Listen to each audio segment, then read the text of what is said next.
Welcome to episode 410 of the Selling Your Screenplay podcast. I'm Ashley Scott Meyers, screenwriter and blogger over at sellingyourscreenplay.com. Today I am interviewing writer-director Christian Nilsson, who just wrote and directed a feature thriller called Dash Cam. We talk in depth about this film and how he was able to pull it all together. It's another very inspiring story, so stay tuned for that interview. If you find this episode valuable, please help me out by giving me a review in iTunes or leaving a comment on YouTube or retweeting the podcast on Twitter or liking or sharing it on Facebook. These social media shares really do help spread word about the podcast, so they're very much appreciated. Any websites or links that I mention in the podcast can be found on my blog in the show notes. I also publish a transcript with every episode in case you'd rather read the show or look at something later on. You can find all the podcast show notes at www.sellingyourscreenplay.com/podcasts, and then just look for episode number 410.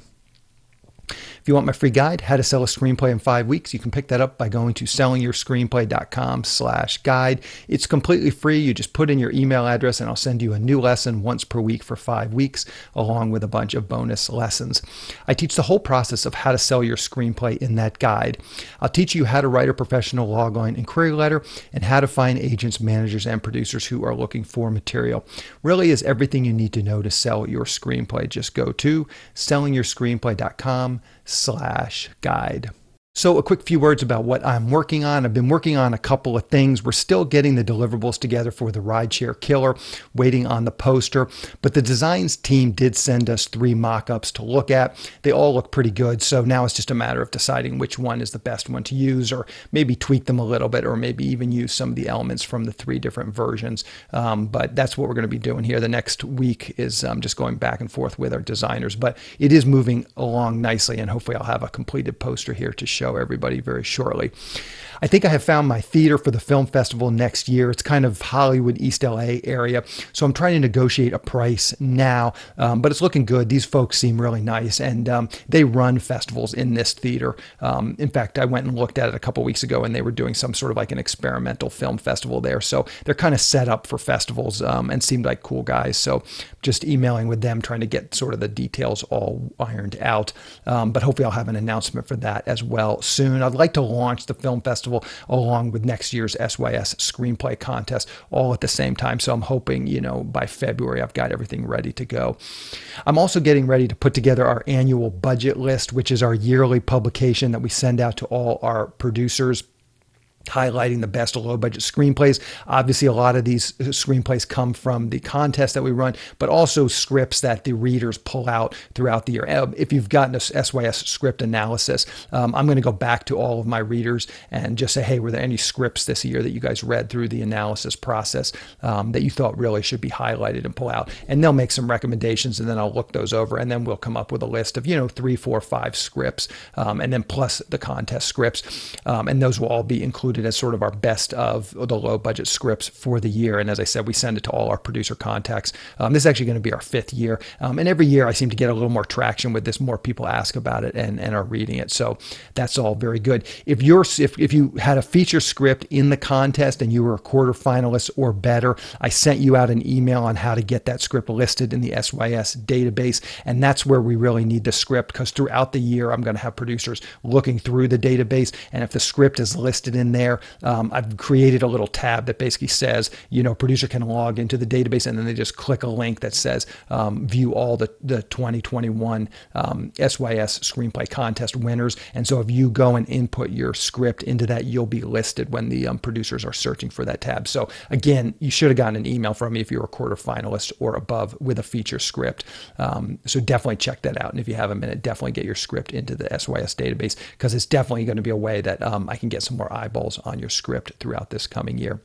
Anyways, those are the things that I've been working on over the last couple of weeks. So now let's get into the main segment. Today, I am interviewing writer-director Christian Nilsson. Here is the interview. Welcome, Christian, to the Selling Your Screenplay podcast. I really appreciate you coming on the show with me today. Yeah, thanks for having me. So to start out, maybe you can tell us a little bit about your background. Where did you grow up and how did you get interested in the entertainment business? Yeah, so I grew up on the east end of Long Island and was somebody that really always wanted to be making films. I think it's probably a therapist would tell me it's because I was a middle child and was just looking for some way to get my parents' attention. But yeah, I went to school for filmmaking. went to college for filmmaking, and shortly afterwards moved out to Los Angeles. I graduated really at the height of the recession in 2008, 2009. And was really surprised that the red carpet wasn't just rolled out for me upon arrival. And I realized that I really didn't, I learned how to make a movie, but I didn't learn how movies were made, if that makes sense. And so I took whatever sort of jobs I could upon moving out there. And it was an interesting moment of while there wasn't a lot of money being spent in a lot of places as it was a recession, it was an interesting moment where YouTube was just really getting noticed by bigger media outlets. And so places like the Huffington Post and BuzzFeed, all of those companies are starting to suddenly think, oh, maybe we should have some sort of video element to our publications. But what is this platform? And so I found myself in an interesting place where I didn't have enough experience to get any big jobs, but these jobs in digital media, they were looking for someone that had only my amount of experience. Like I had been on YouTube since it had been created, and so I found myself working in digital media when I couldn't really find any sort of work in television and film. And because again, didn't really know how to even look for those jobs at that point. So thus started a 10 to 12 year career in video journalism. And at this point, if you looked at my LinkedIn, it would say an Emmy Award winning video journalist. And at this point, I've worked for companies like I mentioned, HuffPost, BuzzFeed, Esquire, Time. I work at The Atlantic right now. And so I'd always had a different approach to storytelling compared to a lot of the other people that I worked with that went to journalism school, where they were always looking for the headlines of a story. I was always looking for, well, who's the character here? What is the story that they're overcoming? And I think just my approach to that lent itself to video journalism a little bit more. And I would say the last 5 years really started to feel like I went too far down this road. Like this was supposed to be the support path to what I wanted to be doing creatively. And it really just became the only road that I was on. And so 5 years ago, really started focusing on making on independent film, and wrote a script, got put together $1.3 million of funding for it, cast A-list actors from television and film. And we really put together an incredible package that I was in awe that I was going to be directing and had written. And then the pandemic happened. And that project, as long as it took to put together, really unraveled overnight. And so a producer friend of mine and I, who was in a similar position, like we were just talking about like how all of this control that we thought we had, we realized we had no control at all. And so we had an idea for as to how to get us back on track. And it was this absurd idea of could we make a $0, zero budget film to become the #1 movie in the US box office? Do you know this story? Or am I getting No, keep going. This is fascinating. Okay. All right. And so we created this film over Zoom. We shot it for $0. It was called Unsubscribe. It was just a bunch of YouTubers that we shot over the course of 4 nights. Rented out a movie theater, doing what is called four-walling, where we essentially had rented out the theater at the height of COVID when no theaters were being rented out. Bought all the tickets with our own money, knowing the money is just funneling right back into our own pocket because we rented out that theater. And we did. On June 10th, 2020, we had the #1 movie in the US box office because of this absurd thing that we did. And the story went viral. Nice. We were on every morning show. We were on literally every digital news outlet. Washington Post, I believe, was the outlet that broke the story. And we were really just trying to show people that we were just trying to take control again after an event had taken all of our control away. And ironically, then people started to call and people started to say, oh, like, what are these things that you're working on? What is the film that had fallen apart? And one call in particular that was interesting was someone that was interested in us making a feature film version of Unsubscribe, that Zoom horror movie. But at that point, a few Zoom horror movies had come out during the pandemic. And also that movie was made for the stunt. It wasn't like the stunt supported the movie, if that makes sense. Like it wasn't a film first idea. it was a stunt first. And so I had counter pitched to them, if you want something like that, I have a better idea of something they were able to do. At this point in the pandemic, like SAG really hadn't come out with the requirements yet. So I was able to pitch them, this is going to be a one character story. It's going to be one location. We'll never have to have two actors in the same spot. We'll be able to do all the things that made that short film Unsubscribed successful, but build on that and almost use the limitations of filmmaking in this pandemic and use those as strengths in this particular story. And that's how we got to the film Dashcam. So that is a very long answer to what was a very short question. No, that's a fascinating story.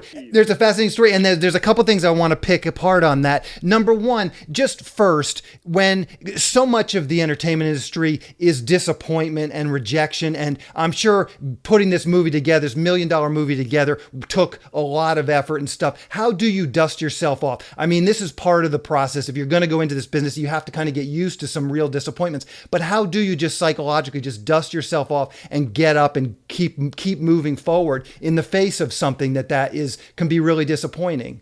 It felt like a death, and I don't mean that in any sort of funny way. Like even now, thinking back to what the days that I had realized that all of that work had just kind of fallen apart on me and right in front of me, despite my best effort, it really felt like a death. I mourned for it. Also because I feel like we are taught that you put the work in and it'll come through. And like I was saying before, how like I learned in college how to make a movie, but not how a movie was made. I had spent years filling in those gaps and speaking with people and learning how to do this thing right. And I did this thing right. I spoke with lawyers, learned how to make a business plan. I put together the financials and the comps and all the things that you would be taught in a master's or doctorate level film production courses. I did all of those things, and it worked, and I had success. And it wasn't easy. I was constantly on the phone and knocking on doors and expanding my network, but you could still do all those things right. And it could still fall apart, and you could still be losing all those pieces. Honestly, it was a really valuable lesson. I think that I didn't notice it at the time, but I think looking back that I probably had a little bit of a chip on my shoulder. Like, oh, my first feature it's gonna be a pretty big feature. This one, like not a lot of people get to do this thing that I'm gonna be able to do. And I'm kind of grateful now, looking back, that that's not how it worked out. That I had to get much scrappier, much scrappier, and and kind of find a more creative version of myself in that scrappiness. And I will get that film back together. It wasn't my first.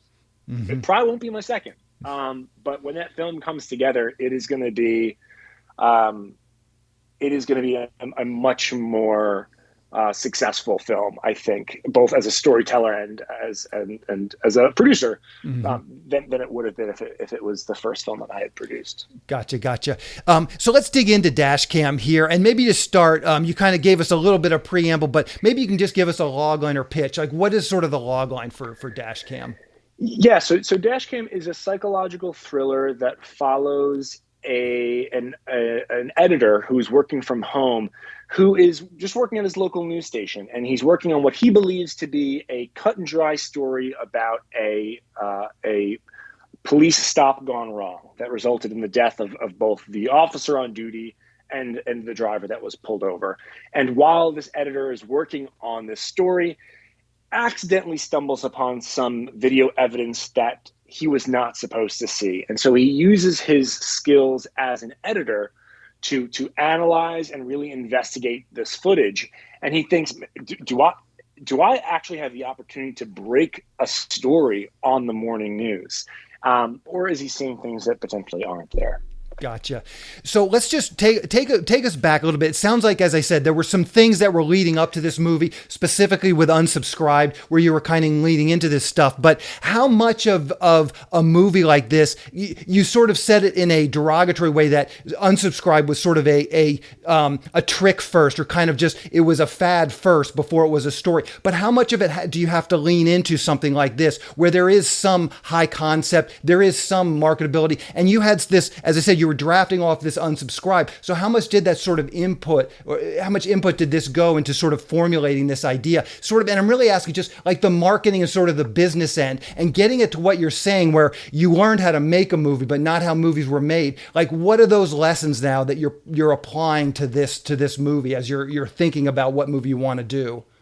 There's a lot there, so let me know if I'm missing this in my answer. But when I say that Unsubscribe was a stunt first, it was, we were really looking at like what were the pieces that we had to work with, and I wrote a story around that. I wrote the script in one day, and it was filmed 4 days later. That's an interesting story to tell at a cocktail party. That's not a way to interest a potential agent or manager.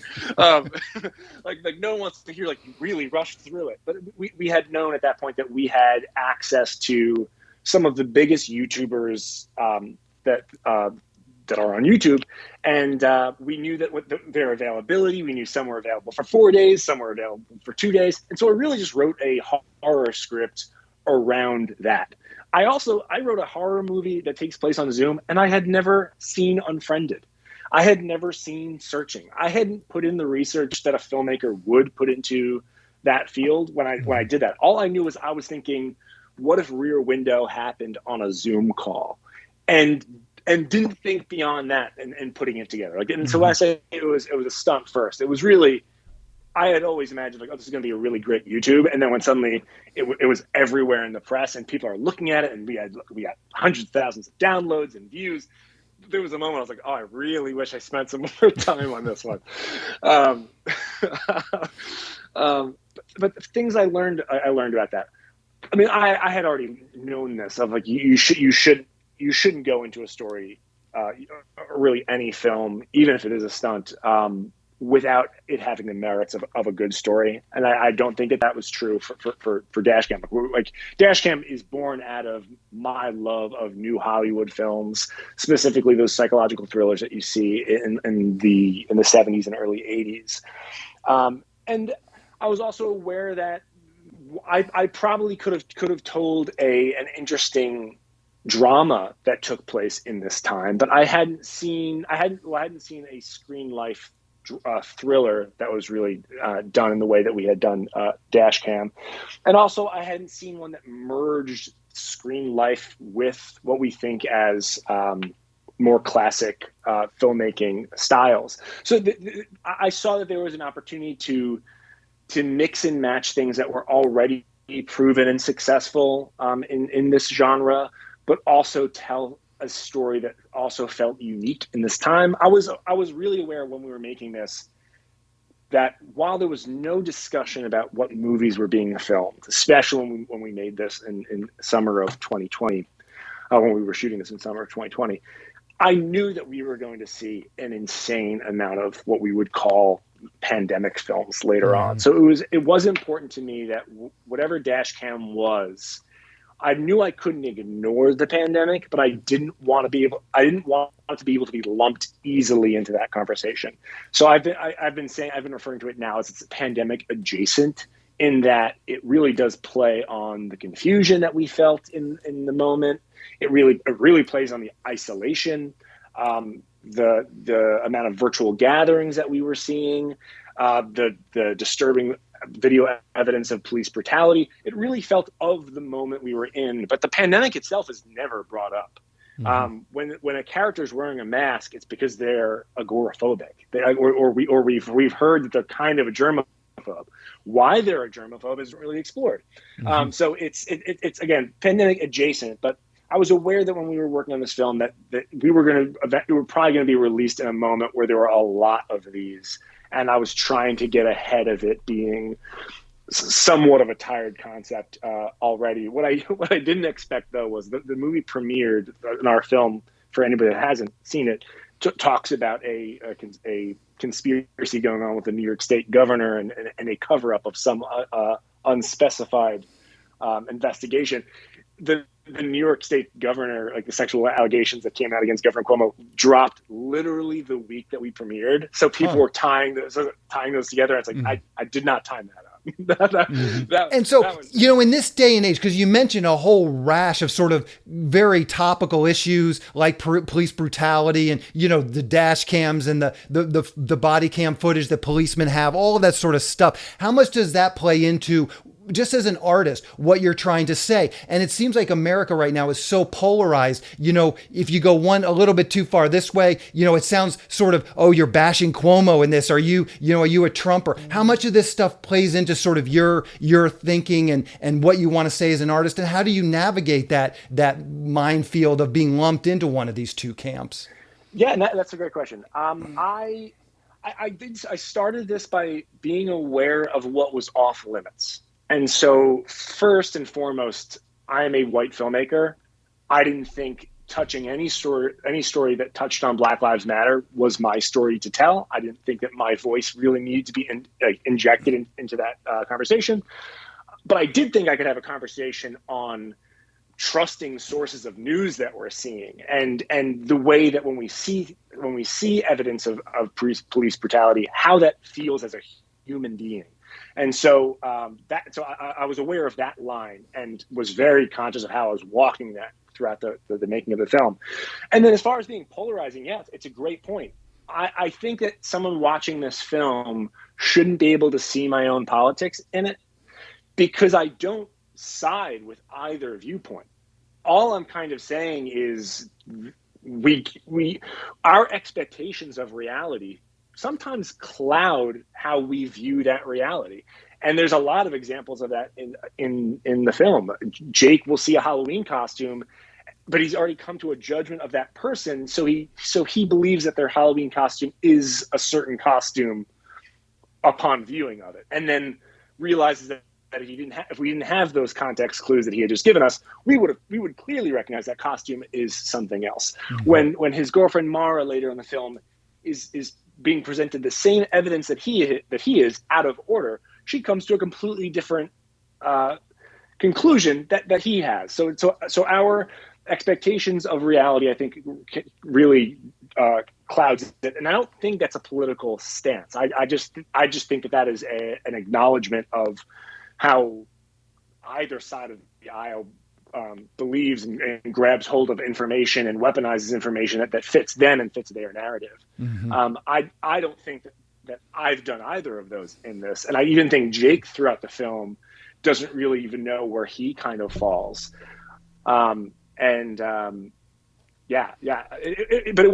was a hard line to navigate, but I don't think I ever fell on on either side of it. Gotcha. So let's just talk about your actual writing process a little bit. I'm always curious just to hear how people write scripts. Where do you typically write? Do you have a home office? Do you need ambient noise at Starbucks? And when do you typically write? Do you have a real set routine? You're more free form, morning, noon, night? What does your writing schedule look like? Yeah, so it was different for Dashcam, but I do have what normal writing looks like, and then there's what Dashcam looks like. I'm a full-time video journalist at The Atlantic. And that is, I guess you would call that a 9 to 5. So I wake up every morning at 5:00 and I write. And I write for hours until my workday starts. And I do have a little home office where I am, and it's quiet. It's surrounded by my favorite books and my favorite movies. I've found writing with just some sort of ambient noise or music is helpful to me, but though not required. But what is required is a mirror, and I'm always delivering whatever I'm writing or talking something through to a mirror, because if I can't believe it in the mirror, I can't write it down.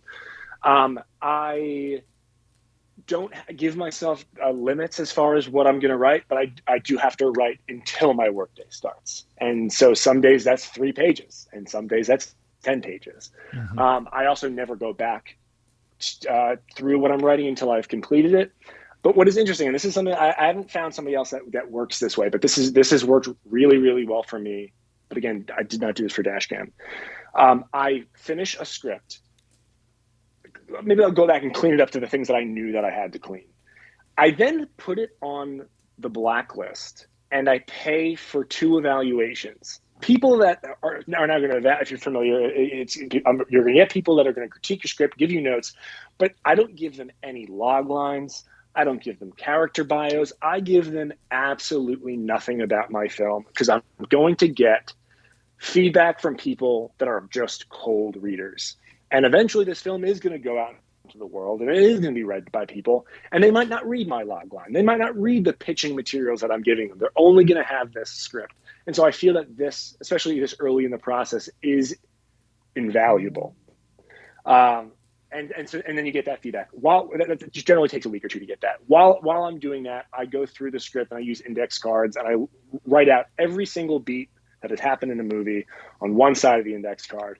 On the other side of the index card, I have to write what the conflict is in that beat, and every action needs to have a conflict. If a character, like a scene I was just writing yesterday, if a character is making coffee in a 7-Eleven, what is the conflict there? Like even the smallest action, I need to be able to peg a conflict for. So that one was, they couldn't find the hot sleeves, and the coffee was really, really hot. And I just feel like I've been told that scripts that I've written have good pacing, and I think it's just because of that. It's just because every single action has a level of conflict in it. So that's my next level of feedback. I then, again, before I've rewritten, I then give that draft out to 3 or 4 family and friends. I get all of the feedback from both the blacklists and those family and friends. I also have my own knowledge of like scenes that had conflict and didn't have conflict. And then I feel like I have enough information at that point to have educated conversations with people. And I would say 95 to 100% of the time, their notes are going to line up to the problems that I've found in my index cards. Like if I couldn't find what the conflict was of that scene, or maybe there was no, there's no, as far as character growth in that scene, I've already found that out in my index cards, and I hear that back in my notes. I then take all of that information and I rewrite the script, and I don't go back into my Word file or my final draft file and plug and fix those holes. I literally mark the hell out of a script with all those changes. I open a new file and I retype the movie. That is how I write every single draft. So for the film it was called West Hampton was the film that I had raised money for. It was we had 8 drafts of that page. I did that process 8 times. And things I've learned about myself in doing that is first drafts are rough, and that's fine. I think it's just about getting the story down. Second drafts, you're getting there. Third, fourth drafts, you start to notice like, oh, there's a really nice story here. I don't know if most stories really need it beyond there. I've just found after that you're really just building in like layers of world that are really helpful. I've only written 8 drafts of one script, and that was that script West Hampton, and that was a lot because as we got actors coming on, it was incorporating actors' notes and things like that. But yeah, that's kind of my process. I don't know anybody else that works that way, but yeah, it's been really helpful to me. Yeah, some interesting things there. So on your second draft, third draft, fourth draft, do you continue to get notes from people? Do you have some additional people you go back out to? Do you go back out to some of the same people for notes, or it's just at that point you're just honing it yourself? It's always new people, or there's always people. I'm sure the people that see the first draft, maybe they'll see the third draft. They probably wouldn't see the second draft. There's different levels of readers. Gotcha. And I think that when we find those just through trial and error, like there are some people that I can send the roughest idea to, and they will be like, ooh, really excited. I hope you're going down this path. I hope you're not going down this path. And those conversations are really interesting, especially when you have just the seeds of a concept. But I have other people that are incredibly knowledgeable that have real world experience working for studios or whatnot. But if it's not a movie that you've placed in front of them, they cannot fill in the lines to see how the movie gets there. I had one reader of this pilot that I just wrote, and they were hung up on a subway station I described in New York wasn't accurate. I put an escalator on a subway station that didn't have an escalator, and they were like, you lost me. Like, I lost them for the rest of the script because I put an escalator in a subway station that doesn't actually have an escalator. And so like there's like they couldn't just that was enough for them to be like, nope, doesn't work. And so you find those readers, and so that you just have them read a later draft of it when you know that you could work it, when you could have can you work that stuff out. I also have found that, and this is something I had learned from reading Stephen King's On Writing when I was in college. He writes about like how he is a reader in mind. There's a person that he is writing his scripts for. And that is true of me too. His is his wife. Mine is was a friend of mine from college, and he's the only person that might read every single draft. I've also found that I now loop him in later into the process. Like maybe he'll start on draft 3, but then he'll read everyone after that, because I know he's kind of if he says it works, and if he sees a problem, there's a problem. But again, I feel you just kind of find those people by looking. And there's also people, like there are people that I've given films to that have been cruel in notes. Nice people, but cruel in notes. And I think you just kind of realize, like, if our scripts are our children, which I don't know how much of that I believe, you don't give your children to someone that they don't feel that they wouldn't be safe with, or that are going to make them feel that they are inhuman. So you also find those people. Like there was a moment when I was much younger, when I probably had first moved out to California, but before I worked at Dublin Post, a reader from Lionsgate gave me the harshest criticism I've ever received on anything. And I'm not saying it wasn't warranted. Maybe it was warranted. Maybe the root of their notes were right, but the way in which they were delivered was devastating. And it was years before I wrote another script. And so you also find those people, and you have to avoid them as much as you can. Yeah. I'm curious, you have a sort of a very distinct process. How much time do you spend outlining, and how much time do you spend actually in final draft cranking out the script pages? Do you go right into the writing? Do you spend a lot of time just formulating sort of an outline, at least in your head? And I'm curious because you're the first writer I think I probably ever talked to that does the cards after they've got a draft of the script. Typically the cards are, before the draft. So just talk about that a little bit. What's your sort of pre-writing, and then how much time do you spend on it?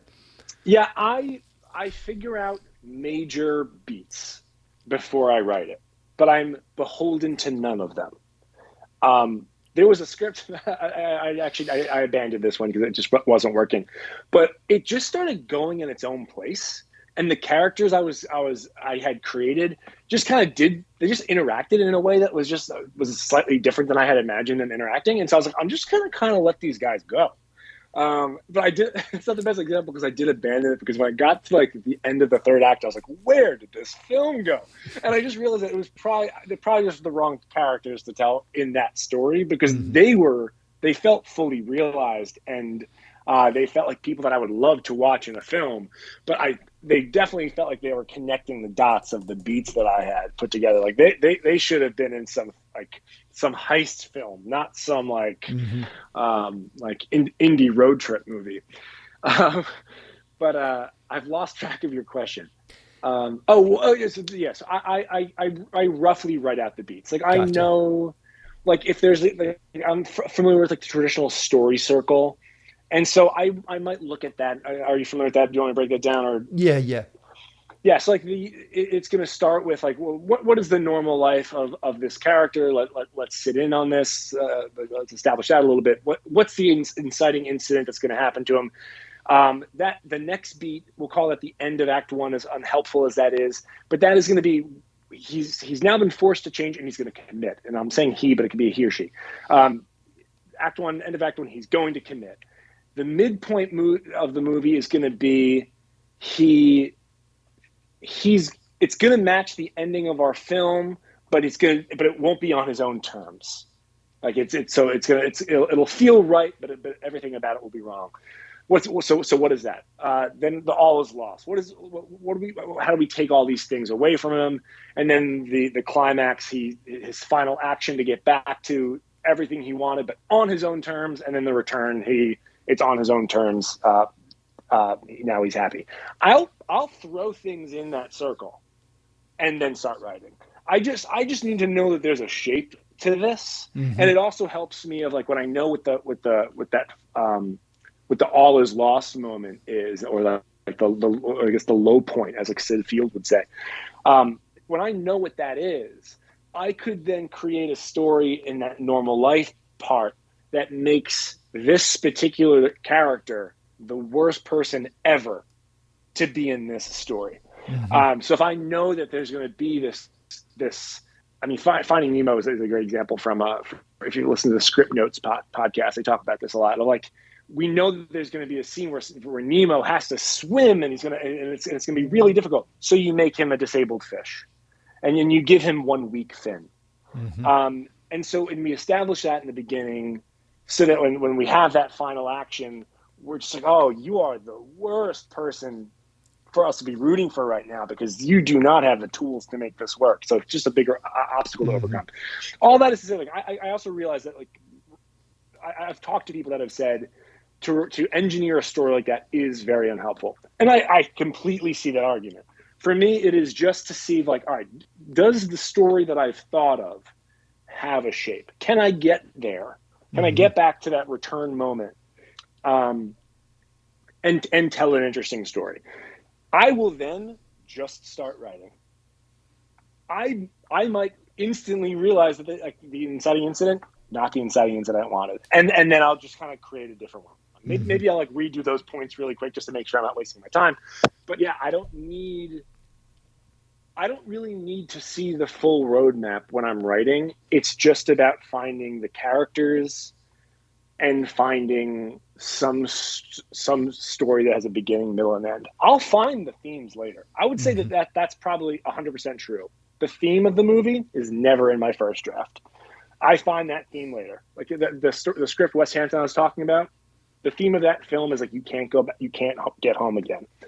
When I figured that out in the second draft, it completely informed the third draft. The third draft is when it really becomes this is a solid movie that has a message. Didn't really have a message before that. It was almost just vignettes of a character kind of going through emotions. I always describe myself to people like, I'm not a first draft screenwriter. I'm not somebody that writes something and then you can go. And that's also why I said, like, Dashcam wasn't the case. Dashcam I had to write really, really quickly. So I had to do it in a very, very different way. Gotcha. But yeah, I've always felt like you want to read a script, like if I'm not in my third draft, you probably shouldn't see it yet, because I probably don't fully see it yet. Gotcha. So let's talk about then, you have a draft of Dashcam that you like. Bring us through then that story. How did you actually take that script and get it into production? It sounds like you had some interest from your previous film. Did you get investors up front before you wrote the script? Maybe just walk us through that. How did it go from script to production? Where did the money come from, and how did you get everything together? Yeah, so it was, I mean, first I'll say it's an ultra low budget film. Like, it was a very, very small budget film. But I had made Unsubscribe. Producers had reached out to me saying, we will fund a feature version of Unsubscribe. I said to them, I have this better idea that I literally thought of earlier that day. And so I kind of, like, on the call, pitched them the story of an editor that gets sent footage. It tells a different story, and he uses his skills as an editor to solve the crime. They said, write out a summary. We will get on a call with the acquisitions team at Gravitas, where they had a connection. We'll patch you through. We'll have you cold email them, cold pitch them, and we'll go from there. And then I expected them to say, give us a call when you have the summary. But they say, so we're going to schedule a call for later on tonight.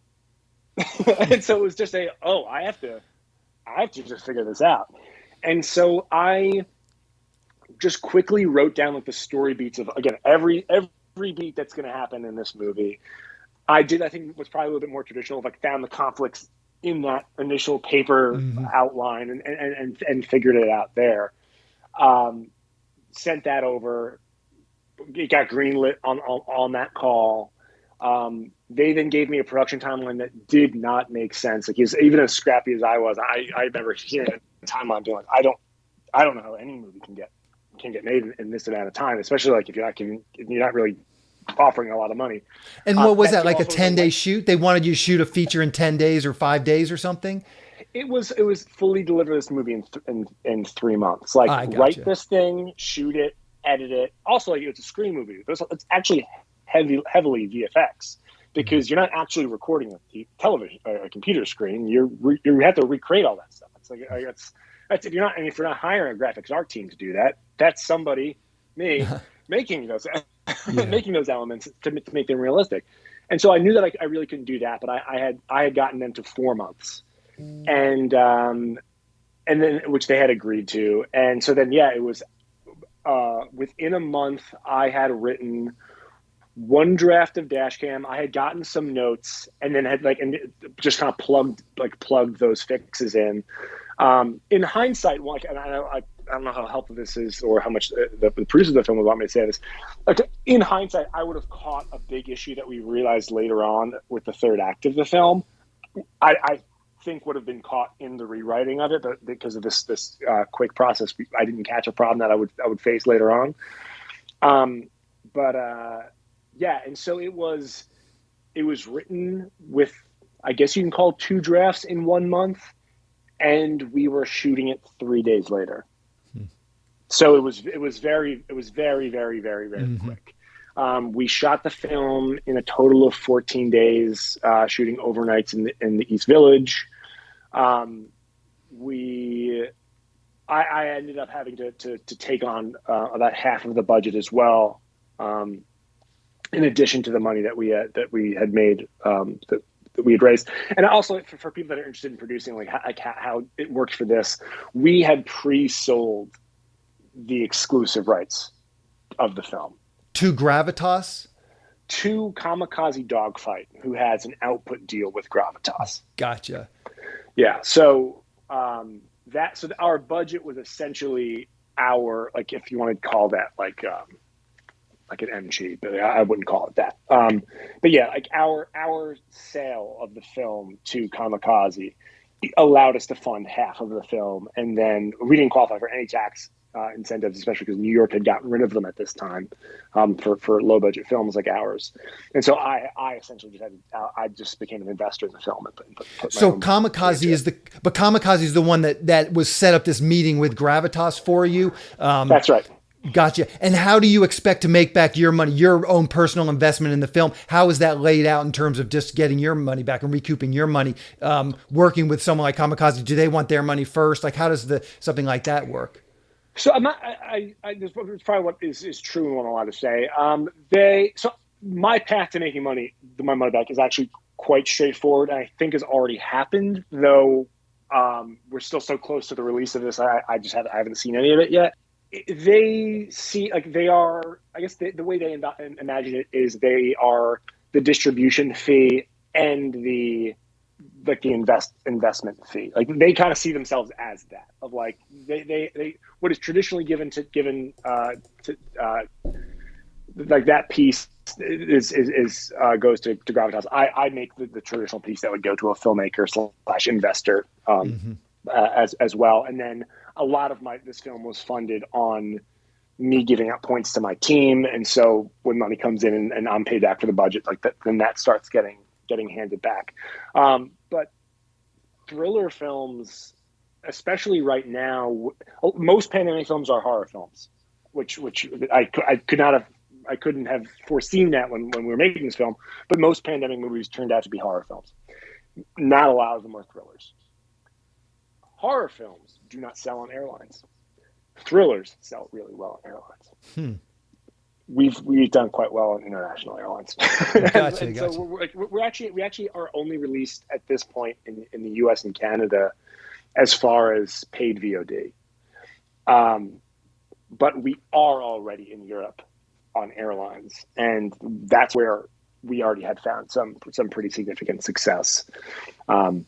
So yeah, so we'll make money back that way. It was one of the reasons why the budget was kept as small as it was, is because we knew that it was.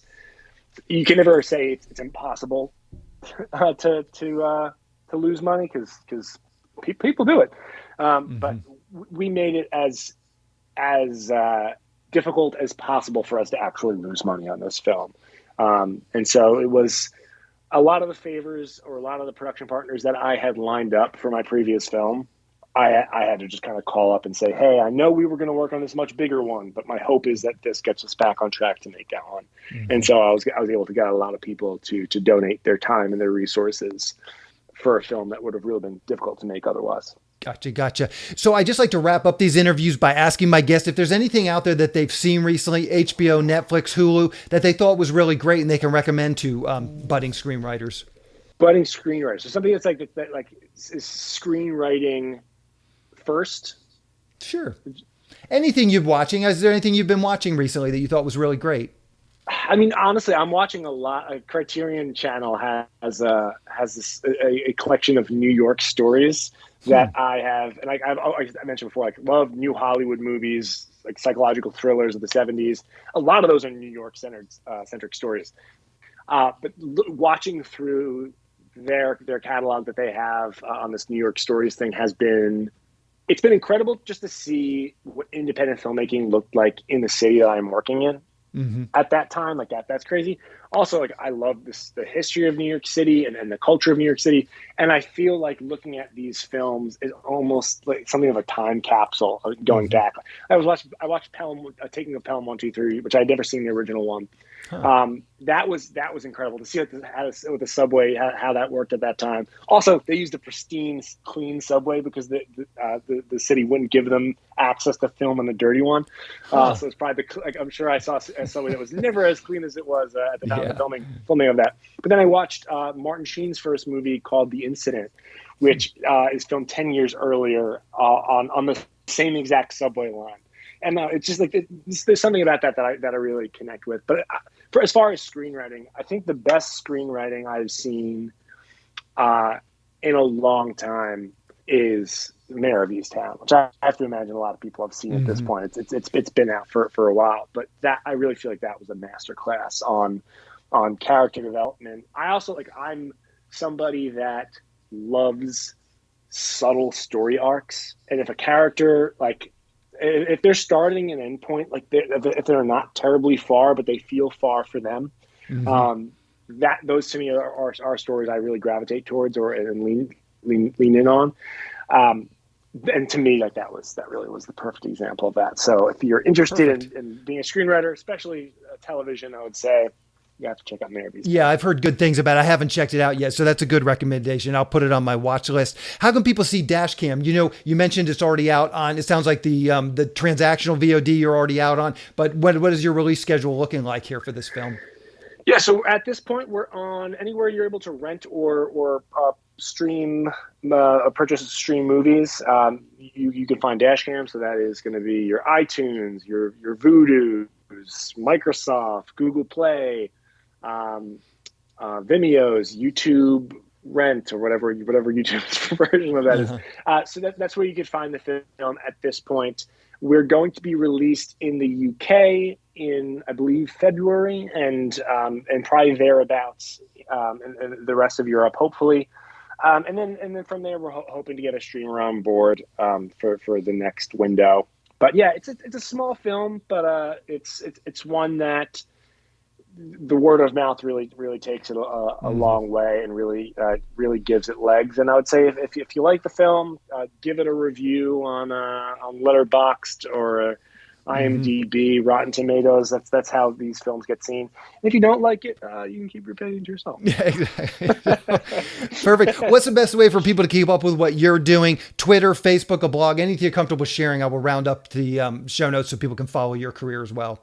Yeah, so I would say follow me on Twitter and Instagram. My handle is @Christian Nilsson. So as Xmas is to Christmas, Xgen is to Christian. Gotcha. But yeah, that's you'll always be kept up to date. Perfect. Christian, I really appreciate you coming on the show and talking with me today. Great interview. I really appreciate it. Yeah, thank you. This was a lot of fun. Thank you. We'll talk to you later. Bye. Thanks. I just want to talk quickly about SYS Select. It's a service for screenwriters to help them sell their screenplays and get writing assignments. The first part of the service is the SYS Select Screenplay database. Screenwriters upload their screenplays along with a logline, synopsis, and other pertinent information like budget and genre, and then producers search for and hopefully find screenplays they want to produce. Dozens of producers are in the system looking for screenplays right now. There have been a number of success stories come out of the service. You can find out about all the SYS Select successes by going to sellingyourscreenplay.com/success. Also on SYS podcast episode 222, I talked with Steve Deering, who was the first official success story to come out of the SYS Select database. When you join SYS Select, you get access to the Screenplay database along with all the other services that we're providing to SYS Select members. These services include the newsletter. This monthly newsletter goes out to a list of over 400 producers who are actively seeking writers and screenplays. Each SYS Select member can pitch one screenplay in this monthly newsletter. We also provide Screenwriting Leads. We have partnered with one of the premier paid Screenwriting Leads services, so I can syndicate their leads to SYS Select members. There are lots of great paid leads coming in each week from our partner. Recently, we've been getting 5 to 10 high-quality paid leads per week. These leads run the gamut. There's producers looking for a specific type of spec script to producers looking to hire a screenwriter to write up one of their ideas or properties. They're looking for shorts, features, TV, and web series pilots, all types of projects. If you sign up for SYS Select, you'll get these leads emailed directly to you several times per week. Also, you get access to the SYS Select forum, where we will help you with your logline and query letter and answer any screenwriting related questions that you might have. We also have a number of screenwriting classes that are recorded and available in the SYS Select forum. These are all the classes that I've done over the years, so you'll have access to those whenever you want once you join. The classes cover every part of writing your screenplay, from concept to outlining to the first act, second act, third act, as well as other topics like writing short films and pitching your projects in person. Once again, if this sounds like something you'd like to learn more about, please go to sellingyourscreenplayselect.com. Again, that is sellingyourscreenplayselect.com. On the next episode of the podcast, I'm going to be interviewing writer-director Adam Mervis and producer Mark Stoller. I had Mark on the podcast before talking about his film Driver X. That was episode 256, so check out that episode if you haven't already listened to it. And Adam Mervis is an actor turned writer turned director. He's actually sold some bigger studio projects as a screenwriter. He wrote a script called 21 Bridges, which was produced starring Chadwick Boseman. And he has another film coming out that he wrote called National Champion, starring Timothy Oliphant and J.K. Simmons. So those are some big projects that Adam has coming out here in the next couple of months.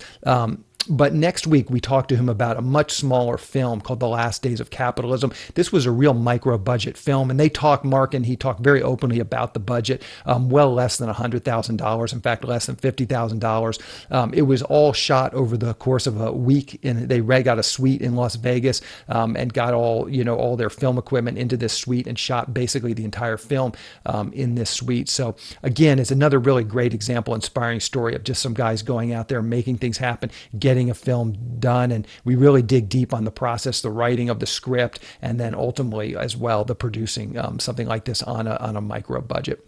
So keep an eye out for that episode next week. That's our show. Thank you for listening.